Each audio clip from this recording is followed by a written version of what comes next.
안녕하십니까. 국제동상법 1 강의를 맡은 이상혁입니다. 오늘 우리가 네 번째 주 강의를 시작하도록 하겠습니다.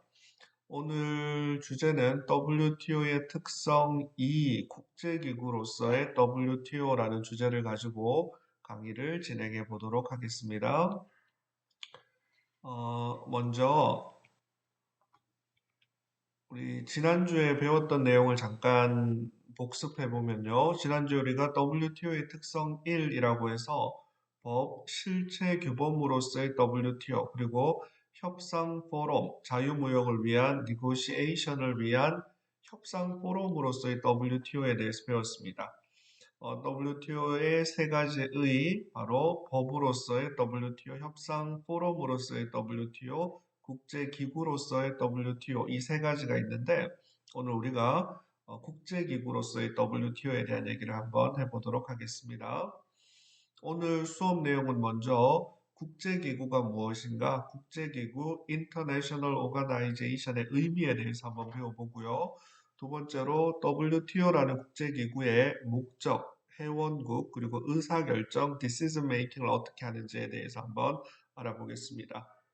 그리고 WTO라는 International Organization 내부에 여러 가지 내부 기관, internal body가 있는데 WTO의 주요 기관이 어떻게 있는지 각각 어떤 역할을 하는지에 대해서 한번 알아보도록 하겠습니다. 자, 그럼 먼저 국제기구의 의미를 조금 설명드릴 텐데요. 먼저 우리가 흔히 international actor라고 해서 국제적 행위자, 국제사회의 행위자가 누구이냐 이런 말을 하는데 예를 들면 대한민국의 국내법상 저나 여러분과 같은 사람은 domestically 국내적으로 somebody, someone 의미 있는 어떤 주체입니다. 근데 만약에 어떤 개미나 동물 같은 경우에는 제한된 범위 내에서 동물의 권리를 인정받기는 하지만 원칙적으로 동물, 곤충 이런 것들은 nobody, somebody가 아니라 nobody, 아무런 주체가 아니죠. 마찬가지로 국제사회에서 누가 somebody이고 국제사회에서 누가 nobody인가, 누가 국제사회의 행위자인가 라는 논쟁이 있습니다. 이걸 법적인 측면에서 보면 국제법의 주체, 바로 international law, 국제법의 subject, 주체가 누구인가, 누가 international actor인가 라는 논쟁이 있는데 흔히 학자들이 다음과 같이 국제사회의 주체에 대한 얘기를 합니다. 그럼 먼저 이 international이라는 말을 조금 알아야 되는데 의미 자체가 international은 inter, among, between, 뭐뭐 사이라는 의미이고요. nation state, nation state, 민족 국가라는 건데 유럽에서 중세가 끝나고 근대 사회가 등장하게 되자 하나의 민족이 하나의 국가를 만들자라는 소위 말하는 민족 국가 운동이 등장하게 되는데 그래서 이 nation state라는 말에서 international nation이라는 말이 온 겁니다. 그러니까 원래는 nation이라는 말은 민족이라는 말인데 이게 중세 유럽이 끝나고 등장했던 근대 유럽에서의 경험을 통해서 역사적 경험을 통해서 민족이라는 nation이 nation state, 민족 국가라는 말과 합쳐지게 되었고 결국 nation이라는 뜻이 지금은 국가라는 의미를 가지게 된 거죠. 그리고 AL이라는 형용사를 만드는 말이 붙었습니다. 그러니까 international이라는 말 자체가 말 뜻이 민족 국가와 민족 국가 간에라는 뜻이죠. 이런 맥락에서 국제사회의 주체가 누구인가? 국제사회의 주체의 가장 기본은 국가, 정확하게는 민족국가, nation state입니다. 따라서 대한민국, 미국, 일본, 중국과 같은 국가는 국제사회의 행위자이고 국제법의 엄연한 주체입니다. 다음으로 정부 간 국제기구라는 게 있는데 Intergovernmental Organizations라는 말을 한국말로 번역한 게 정부 간 국제기구입니다. 바로 이 Intergovernmental Organizations라는 말을 줄여서 IGO라고 하는데 그러니까 정부간 국제기구라는 것은 각 국가 정부의 대표자들이 모여서 만든 국제적인 성격의 조직, 기구를 바로 정부 간 국제기구라고 합니다. 예를 들면 UN이나 WTO에는 대한민국의 대표자들이 파견되어져 있죠. 이 대표적인 정부 간 국제기구입니다. 근데 이 정부 간 국제기구를 흔히 우리가 IO, International Organization 국제기구라고 합니다. 이거 이외에도 대표적으로 UN 그리고 WTO가 여기에 해당되는 거고요. 이것 이외에도 또 NGO라고 해서 많이 들어보셨죠? Non-Governmental Organizations라고 해서 비정부 간 국제기구라는 게 있습니다. 비정부 간 국제기구는 국제적인 성격을 가지는 엔티티, 어떤 실체이기는 한데 여러 국적을 가진 사람들이 참여해서 만든 국제적 성격의 조직이긴 한데 여기에 참여한 여러 국적의 사람들은 각 정부를 대표하는 게 아니라 개인의 자격으로 개인의 신분으로 그 조직에 참여하는 것뿐입니다. 따라서 이런 것을 NGO, 비정부 간 국제기구라고 합니다. 대표적으로 그린피스, 환경운동을 하는 NGO가 있고요. 또 엠네스티 인터내셔널이라고 해서 인권운동을 하는 단체가 있죠. 이것 이외에도 그러니까 원칙적으로 국제사회의 국제법의 주체는 국가입니다. 그리고 예외적으로 정부 간 국제기구라는 게 국제사회의 주체로서 활동을 합니다. 이에 반해서 NGO부터 지금부터 설명하는 것들은 원칙적으로는 국제사회의 주체가 아닙니다. 국제법의 주체가 아닙니다. 다만 예외적으로 아주 예외적으로 국제사회의 규율 대상이 되기는 합니다. 다국적 기업이라는 게 있죠. 우리가 흔히 멀티내셔널 코퍼레이션스라고 해서 멀티, 매니라는 말이고요. 내셔널이라는 말은 국가, 국적이란 말이죠. 국적이 여러 개인 기업이라는 말입니다. 즉 옛날에는 기업이 하나의 국가 영역 내에서 비즈니스를 했는데 지금은 여러 국가를 넘나드는 비즈니스를 하죠. 그래서 여러 개의 국적이 이 기업의 비즈니스 오퍼레이션에 연관되어져 있구나라고 해서 다국적 기업 MNC라는 표현을 썼는데 또 이후에 이 표현을 이제 Transnational Corporations라고 해서 trans라는 말은 초월하다고 beyond란 말이에요. 그래서 TNC는 이제 기업들이 여러 개의 국적을 가지는 게 아니라 사실은 국적이라는 개념을 초월해서 비즈니스 활동을 한다라고 해서 요즘은 또 이러한 기업들을 TNC, 초국적 기업이라는 말을 쓰기도 합니다. 또 최근에는 아예 요즘 기업들은 국적이라는 개념 자체와 무관하게 글로벌 커뮤니티, 지구 공동체를 배경으로 비즈니스를 하는 것뿐이다라고 해서 요즘은 글로벌 기업, 글로벌 컴퍼니즈라는 말을 쓰기도 하죠. 이외에 또 아주 제한적으로 개인들이 국제법의 주체가 되기도 합니다. 특히 인권 문제와 관련해서요. 자, 우리가 흔히 인터내셔널 액터라고 하면 국가, 정부 간 국제기구, 비정부 간 국제기구, 다국적 기업, 개인이 있는데 이 중에서 가장 국제법상 주체의 핵심은 국가이고요. 그리고 일부 국제기구가 국제법상 주체로서 인정이 되고요. 그리고 비정부 간 국제기구, 다국적 기업, 개인들은 원칙적으로는 국제사회의 주체가 아니다. 국제법의 주체가 아니다. 다만 예외적으로 국제법의 어떤 적용 대상이 되기는 한다라고 말씀을 드렸습니다. 자, 다음으로 이제 WTO라는 걸 잠깐 보면 1995년 1월 1일 드디어 WTO가 출범했습니다. 우리 지난번에 배웠죠? 결국 WTO의 출범은 국제기구로서의 법인격, 리걸 퍼스널리티를 완성한 것이다 라고 말씀드렸습니다. 지난번 설명드렸던 것처럼 1947년 가트라는 관세 및 무역에 관한 일반 협정이라는 국제 조약이 체결되었는데 이 국제 조약인 게트는 전혀 국제 기구가 아니죠. 근데 이게 이제 1995년 드디어 WTO라는 국제 기구가 되었다. 그 말의 의미는 legal personality, 온전한 법인격을 갖춘 국제법상 주체가 되었다. internationally somebody가 되었다. 인터내셔널 액터가 되었다라고 설명드렸습니다. 그리고 조약과 국제기구의 중요한 차이점 중에 하나는 국제조약에 참여한 국가들은 우리가 체약국 혹은 체약 당사국이라고 해서 contracting parties라고 했죠. 그리고 이 약속을 체결한 국가들이 국가이기 때문에 우리가 흔히 이 contracting party의 CP를 대문자로 표현해서 국가라는 의미를 드러낸다라고 했습니다. 그리고 WTO는 이제 온전한 국제기구가 되었기 때문에 WTO에 참여한 국가들은 멤버라는 표현, 회원국이라는 표현을 사용한다고 말씀드렸습니다.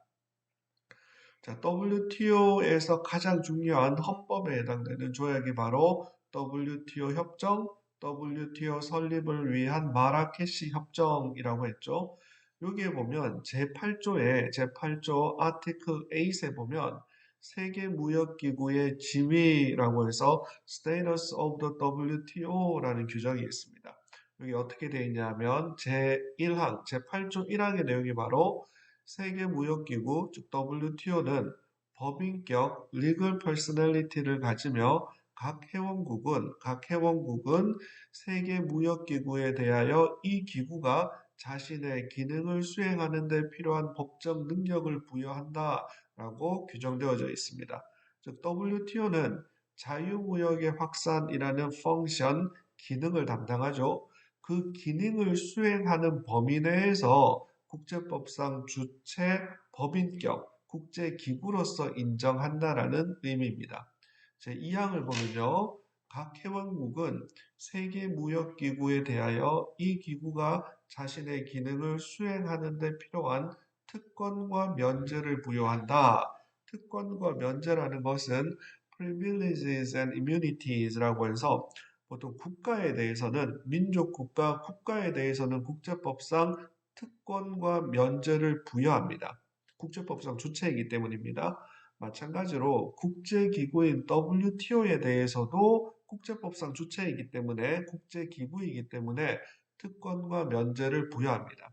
다만 이 특권과 면제는 모든 영역에서 부여되는 것이 아니라 오로지 WTO의 기능인 자유무역을 확산한다라는 그 기능의 범위 내에서만 특권과 면제를 부여하겠다라는 겁니다.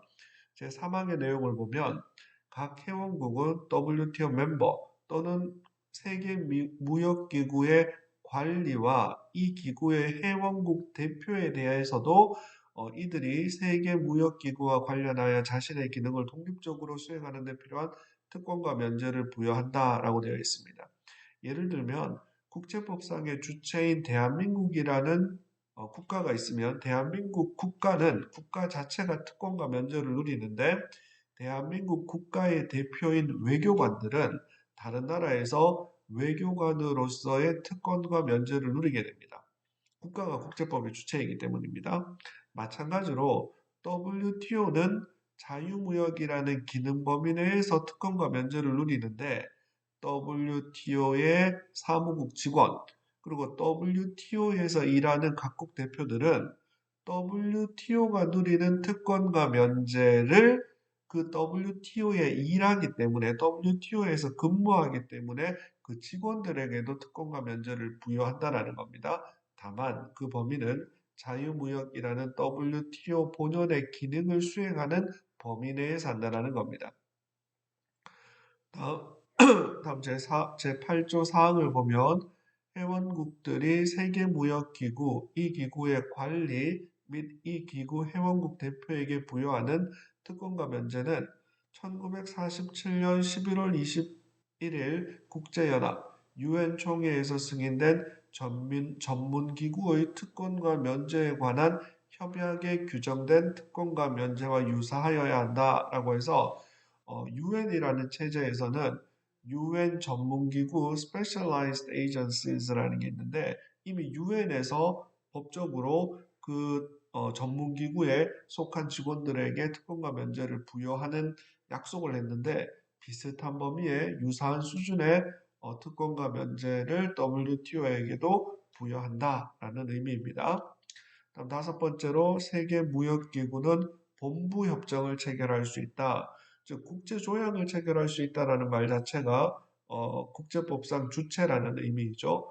즉 WTO라는 국제기구는 본부협정, 즉 WTO 헤드쿼터가 스위스 제네바에 있기 때문에 스위스 정부와 WTO 간의 헤드쿼터 어그리먼트라고 해서 국제 기구를 유치하기 위해서는 그 기구를 유치하는 호스팅 컨트리와 유치국과 유치당하는 국제 기구 간의 권리 의무에 관한 조약을 체결하게 되는데 WTO도 이러한 본부 협정을 체결할 수 있는 권리 의무가 있다라는 거죠.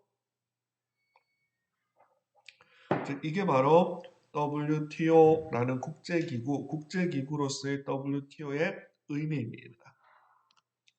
다음 이제 두 번째로 WTO의 목적 회원국 그리고 의사결정에 대해서 배워볼 텐데 먼저 WTO의 목적, objective에 대해서 얘기를 해보겠습니다. WTO 목적과 관련해서는 WTO 설립협정 전문에 그게 나와 있는데 프리엠블 전문이라는 것은 이 조약이 체결되게 된 배경, 백그라운드를 설명해 놓은 것입니다. 마치 대한민국 헌법 전문과 유사합니다. 이 프리엠블 전문은 법적 구속력은 없습니다. 즉 조약에 나와 있는 1조, 2조, 3조 이 내용들은 법적 구속력이 있는 실체적 규정인데 WTO 전문은 국제법상 전문은 국제조약의 전문은 그 자체로서는 법적 구속력이 없습니다. 다만 조약 전체를 해석하는 데 아주 중요한 가이드, 지침의 역할을 하기 때문에 국제법상 의무가 있다는 거죠. WTO 설립협정 전문에 보면 recognizing 어쩌고 저쩌고 저쩌고 저쩌고 쭉 나와 있는데 제가 여기 오렌지색으로 표현한 부분을 보면 raising standard of living 이라고 해서 생활 수준을 향상시킨다. 전 세계 시민들의 생활 수준을 향상시키는 것, 그리고 ensuring full employment라고 해서 완전 고용, 실업의 문제를 해결하는 것, 그리고 growing volume of real income and effective demand라고 해서 세계 시민들의 실질 소득을 올리고 유효 수요를 증대시키는 것, 그리고 expanding the production and trade in goods and services라고 해서 상품과 서비스의 생산, 그리고 상품과 서비스의 무역을 확대시키는 것, 그리고 optimal use of the world's resources라고 해서 세계 자원을 최적 optimal하게 사용하는 것. 이게 WTO의 목적으로 규정되어져 있습니다. 쉽게 말하면 경제적으로 좋은 것, 경제적으로 잘해보자. 이게 바로 WTO의 가장 중요한 목적입니다. 근데 여기에 더해서 무슨 얘기가 나오냐 하면 Sustainable Development라는 말이 나옵니다. 그 뒤에 보면 protect and preserve the environment라고 해서 환경의 보호와 보존이라는 개념이 나옵니다.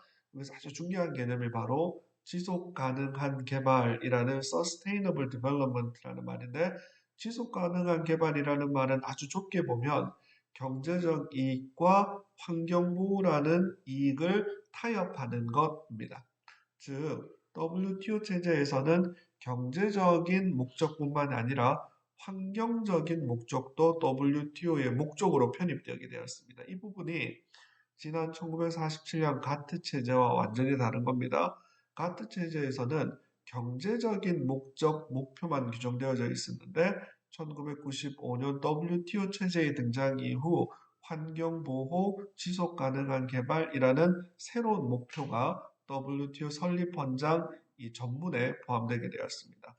여기에 대해서 또 뭐가 나오냐 하면 needs and concerns at different levels of economic development라고 해서 우리 지난번에 배웠던 개념 중에 SDT라는 게 있다 그랬죠. SDT가 뭐라 그랬죠? 가난한 개도국에 대해서는 특별하고도 차등적인 대우를 해주자. 가난한 개도국은 힘드니까 개도국에 대해서 더 잘 해주자라는 거죠. WTO의 목적 중에 하나가 바로 Economic Development, 가난한 개도국의 경제개발 문제를 또 언급하고 있습니다. 요즘 이 지속가능한 개발이라는 말 자체가 초기에는 환경이라는 가치와 경제라는 가치만의 타협을 얘기했는데 요즘은 아예 더 확대해서 economic, economic development, 이 경제 개발이라는 것 또한 이 지속 가능한 개발이라는 개념 속에 포함시켜서 경제 환경 개발이라는 이 모든 가치가 바로 WTO에서 추구하는 목적으로 WTO 설립 헌장에 규정되어져 있습니다. 그러면 WTO는 경제 환경 개발에 있어서 이러한 다양한 목표를 추구하기 위해서 어떤 방법을 사용해야 한다고 하는 걸까요? WTO는 바로 자유무역이라는 방법을 통해서 경제적으로, 환경적으로, 그리고 빈곤, 가난한 국가를 잘 살게 해주기라는 측면에서의 목적을 달성하겠다라는 체제입니다. 다음으로 우리가 WTO 회원국 멤버에 대한 설명을 드릴 텐데 WTO 회원국의 종류 중에 우선 먼저 원회원국이라는 오리지널 멤버라는 개념이 있습니다.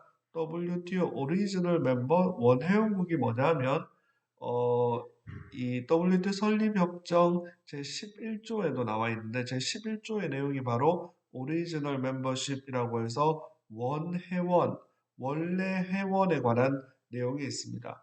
그 원회원이 뭐냐면 1947 가트 체약 당사국이면서 즉 1947 가트에 참여했고 그리고 우루과이 라운드 협상에도 참여했고 그리고 이들 국가 중에서 WTO 협정에 동의한 국가들을 원회원국이라고 합니다.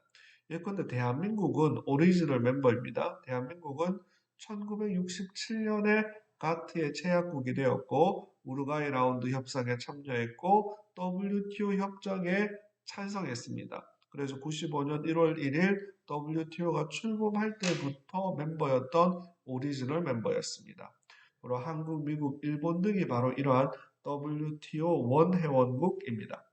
그러면 이런 원회원국 이외의 나머지 국가들은 이제 WTO 가입이라는 억세션이라는 절차를 거쳐야 됩니다. 이와 관련된 규정이 WTO 설립협정, WTO 설립협정 제12조에 보면 억세션이라는 규정이 있습니다. 여기에 보면 WTO에 가입할 수 있는 자격이 나와 있는데 WTO에 가입하기 위해서는 WTO의 멤버가 되기 위해서는 무역 정책을 자율적으로 운영할 수 있는 모든 국가, WTO의 멤버십이 되려면 자격 요건이 모든 국가는 멤버가 될 수 있습니다. 당연하죠. 이 국제조약에 가입하려면 국제사회의 주체가 되어야 되는데 국제법상 주체가 되어야 하는데 그 핵심이 바로 국가라고 했습니다.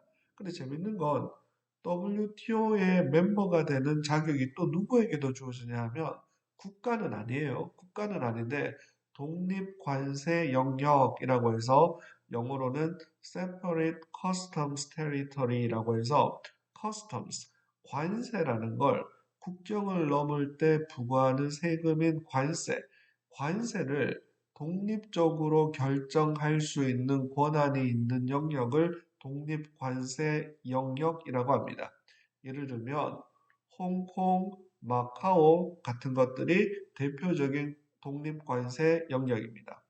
이 홍콩은 흔히 영어로 표현하면 홍콩 차이나라고 표현하는데 홍콩이라는 것은 국가가 아닙니다.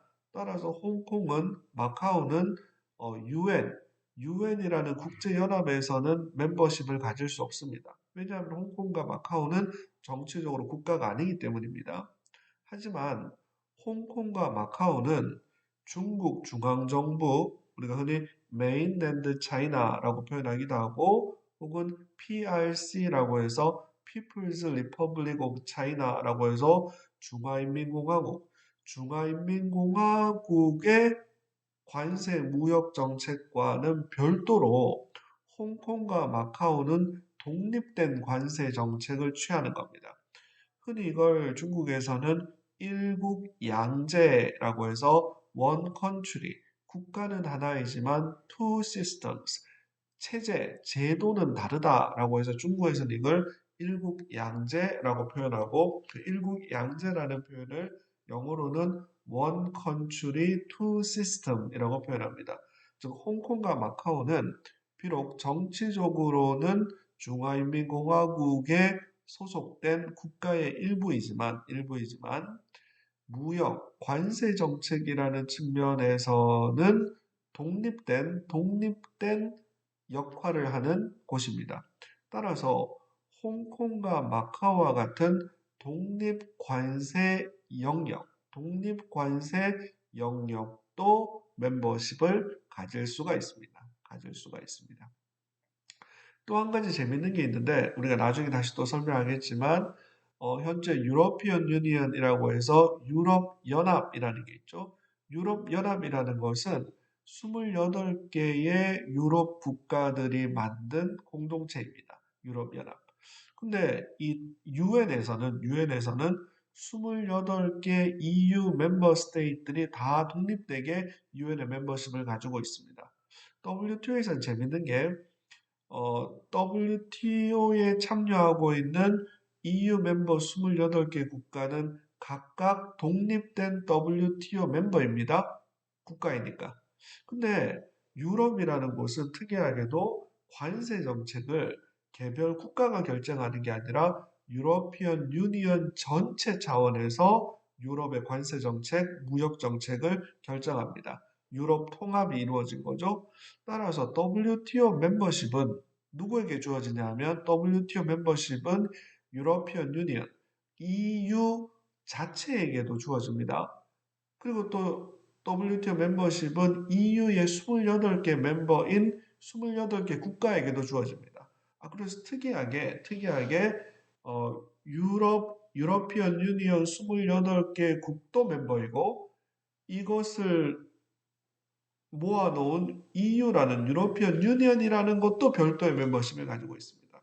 멤버십은 29개가 되는 거죠. 28개 국가의 모임인데 또 재밌는 것은 나중에 설명하겠지만 의사결정 부분에 설명하겠지만 보트라고 해서 의사결정을 할 때는 유로피언 유니언은 멤버십은 있지만 의사표결권이 없어요. 오로지 28개 멤버들만 표결권이 주어집니다. 자, 여하튼 WTO의 멤버가 되기 위해서는 국가이거나 독립된 자율적인 무역 정책을 수행하는 독립관세 영역도 멤버십을 가질 수 있다. 자, 그리고 WTO 강요이사회에서 조금 이따 배울 겁니다. WTO에서 가장 높은 지위를 가지고 있는 Ministerial Conference라는 곳에서 3분의 2 다수결로 가입 여부를 결정하게 됩니다. 우리가 흔히 majority 다수결이라고 하면 simple majority라고 해서 단순 다수결 제도는 과반수가 참여해서 과반수 이상의 찬성을 하는 경우, 즉 전체 회원국이 있으면 회원국 과반수 이상이 표결에 참여하고 표결한 회원국의 과반수 이상이 찬성하면 오케이 의사결정을 하는 걸 simple majority라고 합니다. 이에 반해서 강요이사회에서 3분의 2의 다수결을 얻어야지만 WTO 멤버십을 가질 수 있습니다. 부여됩니다. 그만큼 WTO 가입 절차는 가중치를 넣어서 어렵게 의사결정을 한다는 거죠. 이 의사결정의 방법에 대해서는 저희가 조금 있다가 다시 설명할 겁니다. 그래서 일반 규정이 아닌 의사결정에 있어서 가중치를 둔 특별 규정에 의해서 가입 절차가 진행된다라고 설명드렸습니다. 중국을 예로 들면 메인랜드 차이나 중국은 중화인민공화국 PRC는 2001년 12월 11일이 되어서야 WTO에 가입하게 됩니다. 즉 오리지널 멤버로 참여하지 못하고 2001년 12월 11일이 되어서야 가입하게 됩니다. 참고로 우루과이 라운드 협상 와중에 WTO 새롭게 출발하는 WTO 체제에 중국을 가입시키는 문제가 논의되었습니다. 그리고 거의 이 WTO에 대한 중국의 가입이 거의 마무리 단계까지 논의가 진행되었는데 결국 막판에 미국과 유럽들이 중국에 WTO 출범 참여를 거부하게 되고 WTO에 중국이 참여하는 결정이 거의 WTO 출범 이후 5년, 6년이 지나서야 2001년 12월이 되어서야 중국의 WTO 가입이 승인되게 됩니다. 왜 이런 오랜 기간이 걸렸냐 하면 들어보셨을 텐데 1989년 중국 천안문 광장 사태라고 해서 중국의 1989년, 89년이면 역사적으로 동유럽 공산주의 국가들이 무너져 가던 상황이었죠. 그 와중에 1989년 중국 베이징 천안문 광장에서 민주화를 요구하는 중국 북경대 학생들을 중심으로 많은 학생들이 시위를 하게 되었고 이것을 중국 정부가 무력으로 강제 진압을 했던 사건이 벌어지게 되는데 그 상황이 CNN이라는 매체를 통해서 전 세계 언론에 보도되게 되죠. 그 상황을 지켜본 미국과 유럽의 많은 이 자유민주주의를 따르는 시민들이 중국은 민주주의와 인권을 무시하는 국가구나. 인권을 무시하는 이 중국을 자유무역 질서에 넣어줄 수는 없다라고 해서 이 중국의 인권 문제에 대한 반감 때문에 결국 중국의 WTO 가입이 계속 미루어져서 2001년 12월 11일이 되어서야 드디어 중국은 WTO에 참여할 수 있게 되었습니다. 자, 그럼 잠시만 쉬었다가 다시 수업을 진행하겠습니다. 잠시만 쉬겠습니다.